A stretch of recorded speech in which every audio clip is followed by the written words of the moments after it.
Përpara ngritjes së perandorive, ishin ilirët, një popull i egër i lindur nga bregdeti i ashpër i Adriatikut dhe majat e pasbutura të Ballkanit.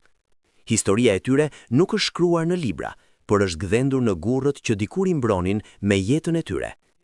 Të fshehur në mjegullën e malit, këto fise krijuan një kulturë pavarësie, që së shpejti do të sfidonte fuqinë më të madhe në tokë. Të udhëhequr nga luftëtarë si Priisi i Madh, ata ishin mjeshtra të bronzit dhe hekurit, shpirtrat e tyre po aq të mpret sa tehet e tyre. Çdo shenjë në lëkurën e tyre dhe çdo shkëlqim në sytë e tyre fliste për një trashëgimi legjendare që nuk pranoi të heshte.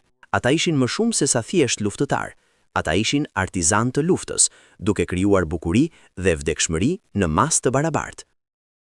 Mbi val, ata ishin mbretërit e padiskutueshëm. Anijet e tyre të shpejta lembas ngjallnin tmerr në zemrat e çdo tregtari që guxonte t'i kalonte ato. Me diellin që linte, ata sundonin detet. Rremat e tyre rrihnin si pulsi i mesdheu të lashtë, por pasuria dhe pushteti tërhiqnin sy të padëshiruar. Tymi i bastisjeve të tyre u bë një far për një gjigant në rritje përtej ujit.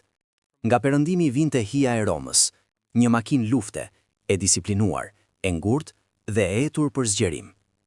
Komanda e lartë romake i shikonte tokat ilire jo si një komb, por si një hartë që duhej pushtuar. Batica e kuqe e Republikës filloi zvarritjen e saj të ngadalt dhe të pashmangshme drejt brigjeve të Ballkanit, por ilirët nuk u thyen. Në kalimet e ngushta malore, legionet romake u përballën me një tërbim që nuk e prisnin kurrë. Kryeprisi qëndronte në ball, një simbol i sfidës kundër peshës shtypëse të një perandorie.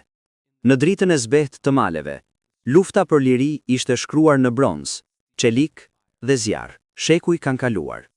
Simbolet e pushtimit romak tani janë ngëlltitur nga myshku dhe kthesa e kohës. Megjithatë, malet mbeten, dëshmitar të heshtur të një populli që luftoi për çdo centimetër të kësaj toke të ashpër.